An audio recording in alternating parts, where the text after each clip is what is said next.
ఈ క్షణం నువ్వు నా నుండి దూరంగా వెళ్ళిపోవచ్చేమో కానీ నీ జీవిత ప్రయాణంలో ఒక్కసారి అయినా నేను గుర్తుకు రావచ్చు.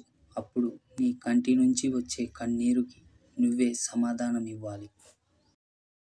నీ ప్రేమతో నన్ను వెలుగులోకి తెచ్చావనుకున్నా, కానీ దూరంగా ఉన్న వెలుగును చూపిస్తూ చీకటిలో ఉంచావని అర్థం చేసుకోలేకపోయా. మనిషిగా మట్టిలో కలిపేయకుండా మిగిల్చావు, కానీ మనసుని చంపేశావు. నిజంగానే నువ్వు నన్ను ప్రేమించావని నీ మనసు నిన్ను నమ్మితే చాలు.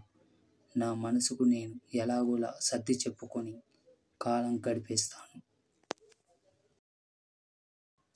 ఎంతగా లవ్ చేసినా, ఎంతగా కేర్ చూపించినా, ఎంత వాల్యూ ఇచ్చినా కొందరి దృష్టిలో మనం ఎప్పటికీ పరాయి వాళ్ళమే.